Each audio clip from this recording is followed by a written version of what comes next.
जोरदार तालियां एक बार।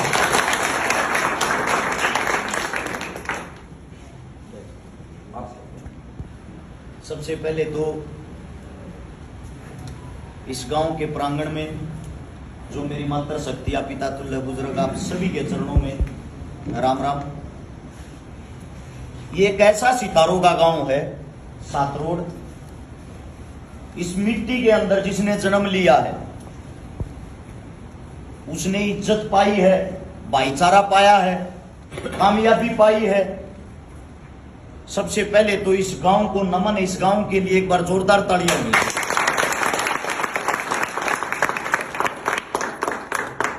आज संत कबीरदास जी की जयंती है। आज के दिन हर एक महान पुरुष हमने कुछ न कुछ सिखा कर गया है, लेकिन दुख इस बात का है हम सीख नहीं पाए। ये जो गांव सातरोड चिल्ला चिल्ला के अपना इतिहास बता रहा है, हिंदुस्तान की जितनी महान हस्तियां ज्यादातर वो यहां आके गई, यानी कि इस मिट्टी से कुछ न कुछ वे सीख कर गए हैं। जितने भी बड़े आदमी हैं, जितने बड़े नेता हैं, जितने बड़े क्रांतिकारी हैं, वो ऐसी जगह जाते थे जहां से उसको कुछ न कुछ मिले। आज हम बात कर रहे हैं संत कबीरदास जी की। सबसे पहली बात आती है उसका जो पिताजी था वो जुलाहा था, जिसको उस वक्त भी आज के वक्त भी एक छोटी जाति माना जाता। जाति कोई छोटी या बड़ी नहीं होती, बात को गौर से समझना, लेकिन उसको छोटी जाति माना जाता है हिंदुस्तान के अंदर। उनकी जो माता जी थी वो ब्राह्मण थी, पंडित थी, जिसको उच्चतम जाति माना जाता है। बड़ी दुर्भाग्य की बात इस देश की, हम जातियों में ऐसे बटे हुए हैं, ऐसे बंध रहे हैं, जो पिता की जाति होगी वही बेटे की जाति होगी, वही उसकी आगे आने वाली वंश बेल की जाति होगी। वो जुलाहा जाति का था तो उसको छोटी जाति का माना जाता था। संत कबीरदास जी ने सोचा मैं भी किसी अच्छे इंसान को अपना गुरु बनाऊंगा और कुछ न कुछ सीखूंगा। उसको सीखने की एक ललक थी। एक अनपढ़ आदमी था वो। उस अनपढ़ आदमी ने आचार्य रामानंद जी को अपना गुरु मान लिया। उनके पास गया कि मेरे को अपना शिष्य बना लो। रामानंद बोला मूर्ख आदमी, तेरे को तेरी जाति का भी पता है, तू एक छोटी जाति से आता है और तू मेरे को गुरु बनाने की बात कर रहा है। उसको इस बात की खटक होगी, गुरु बनाना है तो रामानंद जी को बनाना है। उनको पता था रामानंद जी सुबह 4 बजे गंगा पर जाते हैं। जब रामानंद जी का समय हुआ 4 बजे गंगा पर जाने का, गंगा की जो सीढ़ियां थी वहां पर जाके संत कबीरदास जी पहले ही लेट गया। और जैसे ही वहां लेटा हुआ था उसको पता गुरुजी यहां से उतरते, गुरुजी का पैर अपने शिष्य के ऊपर रखा गया। पैर रखते ही उसके मुंह से शब्द निकला राम राम। यह शब्द सुनते ही उसने देखा बच्चे पे पैर रखा गया। बच्चे से पूछा बच्चे आप चाहते क्या हो? बोला गुरुजी सिर्फ आपके चरणों में रहना। गुरुजी ने उस पर दया आई। दया आते हुए उसी छोटी जाति के उस मनुष्य को अपना शिष्य बनाया कि ठीक है मैं तेरे को ज्ञान दूंगा, क्योंकि तेरे अंदर ज्ञान लेने की एक ललक है, लालसा है। उसी दिन से कबीरदास जी ने जो अपना मंत्र बनाया राम के नाम को, गुरु बनाया रामानंद को, लेकिन उसने एक शिक्षा दी समाज को, भगवान कहां है, आप भगवान को खोजते हो, भगवान के पीछे इतने पागल हो रहे हो। मैं खुद देखता हूं सोनीपत के अंदर जो रेलवे फाटक उसके नीचे भीख मांगने वाले भिखारी रहते हैं, उन्होंने भी आज एक धारणा बना ली है। लाल वस्त्र पहन लो, लाल चोला बना लो, लंबा टीका लगा लो, हाथ में एक डोली ले लो, उसके अंदर 1 लीटर तेल डाल लो। आपको भीख देने से कोई भी मना नहीं करेगा, क्योंकि आपको भगवान मानने लग जाएंगे इंसान। बड़ा दुख होता है इस बात को, पढ़े लिखे आदमी उन्हीं को भगवान मानने लग जाते हैं। उनके सामने हाथ जोड़ते हुए उस भिखारी को 100 रुपए 50 रुपए दे देते हैं। और जब यहां पे किसी गरीब को जरूरत होती है, वो सीधे सिंपल माने में अगर किसी से 2 रुपए की मदद मांगता है, उसको 2 रुपए नहीं मिलते। मेरे देश का दुर्भाग्य, धर्म मजहब में आप ऐसे फंस गए हो। जब एक मौलवी मस्जिद के अंदर कहेगा वहां जाकर चद्दर चढ़ा देना, आपका दुख दूर हो जाएगा, आपकी बीमारियां दूर हो जाएंगी। मैं सबसे पहले आप लोगों से पूछता हूं, फिर उस मौलवी को यह ज्ञान देने की क्या जरूरत है? उसको एक पैसा कमाने की क्या जरूरत? उसके दुख दर्द तकलीफ वैसे ही दूर हो जाने चाहिए, क्योंकि वो तो भगवान के प्रांगण में खुद बैठा है। मैं ये नहीं कहता आप लोगों को कि भगवान नहीं है, भगवान को मत मानो।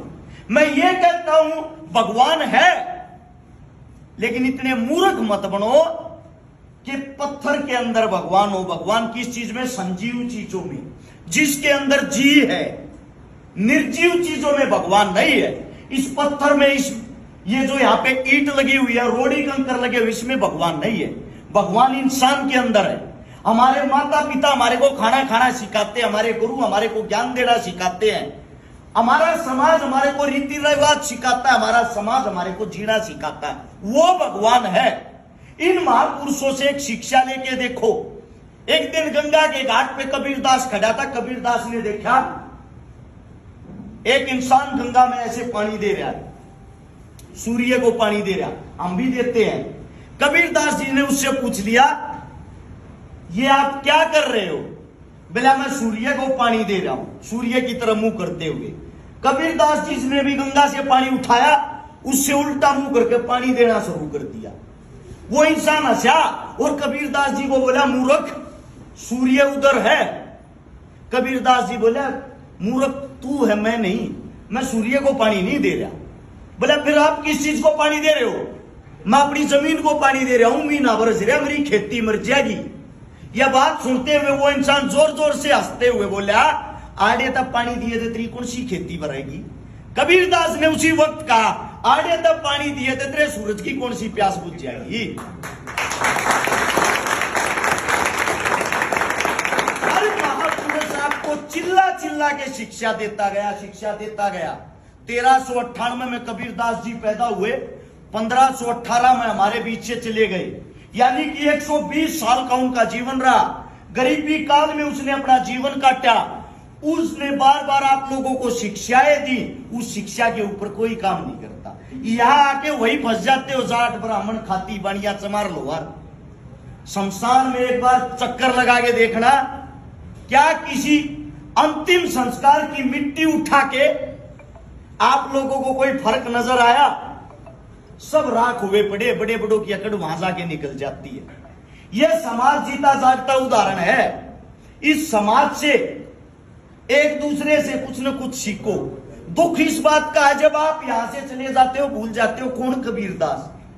हमें तो पता नहीं है कौन था, वो छकारा आया था गांव में आकर 2 बात बता गया, बस इतनी देर तक आप लोगों को याद रहती है, अगले दिन भूल जाते हो। और मेरे काका ताऊ तीसे हो रहे हैं, सन न ठेके बजाते भूल जा 35 रुपये को जमोते। दुख होता है। आप लोग यह पढ़ाई बड़ी जल्दी करते हो। जैसे कि फौजी भाई की बात हुई कि इन्होंने पहला चूरमा कंपटीशन करवाया। वो चूरमा कंपटीशन नहीं था, वो समाज को यह संदेश देना था, जो आप नशा करके अपने शरीर का विनाश करते हो, अगर ऐसी ऐसी प्रतियोगिताएं पूरे हिंदुस्तान के अंदर हो तो हो सकता है लोगों का उस नशे से मन उठ जाए और इस तरफ ध्यान दें।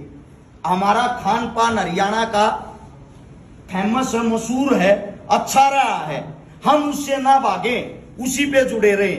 जैसे कि अभी ये मेरी बहन है जिसकी बात विकास भाई ने की, ये इसकी माता नहीं है, इसका पिता नहीं है, उस दुख दर्द तकलीफ को मैं समझता हूं। मैं भी 7 साल का था जब मेरी मां मेरी आंखों के सामने तड़प तड़प के उसकी मृत्यु हो जाती। मृत्यु का कारण सिर्फ 50,000 रुपए था। अगर 50,000 रुपए उस वक्त 1997 में हमारे पास होते तो शायद मेरी मां जीवित होती, या हमारे पास कोई बड़ी सिफारिश होती तो शायद मेरी मां जीवित होती। मेरी मां के मरणोपरांत मेरे को पता है मैं 7 साल की उम्र में रोटियां कैसे बनाता था, वो आधी कच्ची पक्की रोटियां कैसे खाता था। मेरे को पता है परिवार का बोझ क्या होता है। कई पूछ लेते हैं आपने सेवा करना किस चीज से सीखा? किसी से नहीं, हालात और ठोकर अपने आप सिखा देते हैं सब कुछ। 14 साल की उम्र में जब मैं रोडी डस्ट के ट्रक खाली कराया था, मजदूरी कराया करता, 75 रुपए जो मन दिहाड़ी मिल जाया करती, वो 75 रुपये उस वक्त आज के 75 लाख से भी ज्यादा मेरे को दिखाई देते थे। मेरे मन में मेरे दिल में एक बात थी, अगर भगवान ने कदे अमीर बना दिया मैं किसी गरीब ने मरते ओढ़ नहीं देखूंगा, क्योंकि उस गरीबी का दुख दर्द तकलीफ क्या होती वो मुझे पता है। आज ये जो बेटी आप लोगों के सामने बैठी है, इसकी मां नहीं, इसका बाप नहीं, इसके दादाजी ने जो जिम्मेदारी निभाई है, इसके दादाजी ने जो मां का बाप का परिवार का एक रोल निभाया है। मैं आप लोगों को यह बताना चाहता हूं, उदाहरण आप लोगों के सामने है, भगवान हमारे पूर्वज हैं। इस बेटी के लिए दादा भगवान ने है, और जब दादा भी कुछ नहीं होता वह बेटी क्या करती, किसका जाती? उसके अंदर टैलेंट है। और मैं ये कहता हूं जो यहाँ पे यो काम राम खड़ा इसी बेटिया का जो टैलेंट है उसने मत मर दो। जैसे विकास भाई ने बताई, यो ब्याह करना मदद करना मेरा शौक हो ना, मैं लोगों से सिर्फ न्यू दिखाना चाहूं। अगर रस शिकारा ये काम कर सका था, सोनू मोनू प्रदीप विकास सब ये काम कर सके हैं। मैं अगर आपके गांव में कोई मदद करने आया हूं, मैं आप लोगों को ये दिखाने आया हूं सोनीपत चाल के इतनी दूर आकर मैं मदद कर सकूं तो यो काम तुम भी कर सको, और मेरे तो बढ़िया तरिया कर सको, क्योंकि थारे गांव में थारा अंगा भी लागू, उड़े तान में मेरा अंगा भी लग गया। इस मारे हर गांव में कोई ना कोई संस्था, कोई ना कोई ट्रस्ट होनी बहुत घनी जरूरी है। लेकिन संस्था ट्रस्ट के साथ साथ एक दीनमान होना भी जरूरी है बना के, और लोग न्यू मान जा ठगी कर लिया, वह ठगी फापेगी नहीं। मेरे पास हजारों इल्जाम लगे हैं, आज भी 5% आदमी ये कहते हैं चोर है। मैं सिर्फ एक बात कहता हूं, अगर चोरी करे से किसी गरीब का भला हो तो भाई मैं चोर हूं और मैं चोर रहूंगा।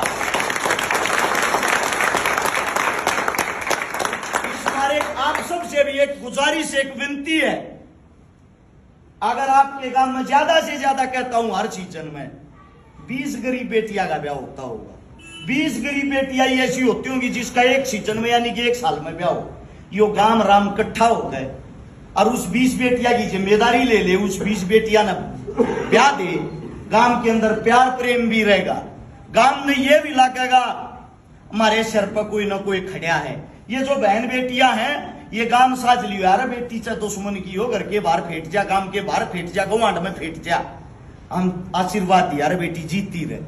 आशीर्वाद देने का मतलब यो ना होता, आपने देखा होगा बड़े बड़े बैनर लगे पाओगे संता के पापा के महात्माओं के न्यू हाथ खाए, उसमें का शक्ति ना लकड़ा तुम न वो क्यों बना देगी। आशीर्वाद का मतलब यही होता है हमारी बहन बेटियों के ऊपर, बेटी आप चिंता मत करे, आपके काका, आपके ताऊ, आपका परिवार आपके ऊपर खड़ा है। इसलिए आप अपने अंदर के भगवान को जगाओ, उससे बड़ा कोई भगवान नहीं है। कितने तीर्थ धामा पर घूम लेना, इंसानियत से बड़ा अगर कहीं भगवान मिल जाए तो मुझे भी बताना, मैं भी उस भगवान की तलाश कर रहा हूं। और इस बेटी का हौसला बढ़ाने के लिए इनाम के तौर पर सबसे पहले शुरुआत हम करते हैं 5100 रुपए इस बेटी को सबसे पहले आप लोगों ने जो मान सम्मान जो प्यार दिया उसके लिए दिल की गहराइयों से धन्यवाद। रही विकास भाई की बात, हमारे ताऊ जी मुछल के नाम से जाना, हम इनके साथ एक रविंद्र हमारा छोटा भाई, इनके साथ हमारे पारिवारिक संबंध है पहले से इस गांव में। ताऊ के साथ 20 साल ताना जाना है, विकास के साथ 12 साल हमारी दोस्ती है, रविंद्र भाई के साथ 12-13 साल हमारी दोस्ती है। यो प्यार प्रेम न्यू बना रहे, जड़ा बुलाओगे जिस टाइम बुलाओगे, हमको नेता मंत्री नहीं आ ना आवांगे, थारे बालका तब मैं नहीं अड़े ती पहुंचाए हाँ जड़ बोलाओगे नी उगोगे बेटा उपड़ू बैठ जा हम तो वे उपड़ू बैठनिया मजदूर ये बालक सा एक मजदूर का बालक आज इतनी ऊपर पहुंच रहा है वह देन थारी है मारी नहीं मारा काम में नतर संघर्ष करना है यो करते रहेंगे जिसा रास्ता तुम दिखाओगे उस पर चलते रहेंगे गलत रास्ता तुम मत दिखाओ गलत हम नहीं चलेंगे आप लोगों ने इतना प्यार प्रेम दिया इतने प्यार से मेरी बातें सुनी आप सभी के चरणों में राम राम जय हिंद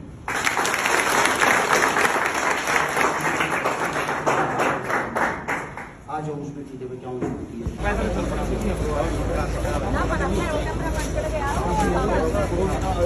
इधर भाई इधर